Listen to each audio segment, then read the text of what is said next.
আল্লাহ! আমরা কোথায় বাস করি? কোন দেশে বাস করি? গতকাল ২৭শে এপ্রিল পাবনা রাধানগরে একটা ৩ বছরের শিশুকে ধর্ষণ করার অভিযোগ উঠে আসে।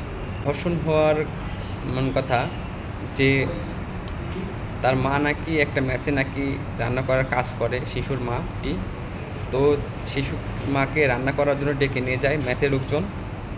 তো ওখানে মা রান্না করায় ব্যস্ত থাকার সুবাদে ৩ বছরের শিশুকে ধর্ষণ করে।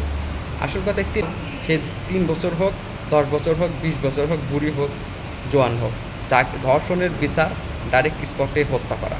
আর বাংলাদেশে কি বলবো, বাংলাদেশে যারা ধর্ষণের পক্ষে নিয়ে কথা বলবে তাদেরকে আগে হত্যা করা উচিত। যারা ধর্ষণের পক্ষ হয়ে আইনি লড়াই করবে সেই আইনজীবীকে আগে হত্যা করা উচিত। আসল কথা কি বলবো, এক ধর্ষকের বিচার হবে কেমনে? এইসব ধরনের অসাধু যদি আইনজীবী থাকে তাহলে ধর্ষণের বিচার হবে কেমনে?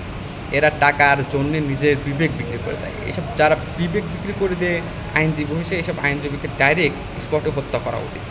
দেশে এই যাবৎ যতগুলা ধর্ষণ হয়েছে, একটা ধর্ষকেরও কোনো বিচার হয় নাই। তারা ১ মাস ২ মাস পরে আবার বের হয়ে আবার ধর্ষণ করছে। বাংলাদেশে আইনে উচিত ধর্ষককে প্রমাণিত হলে সাথে সাথে ওই জায়গায় স্পটে গুলি করে হত্যা করা উচিত।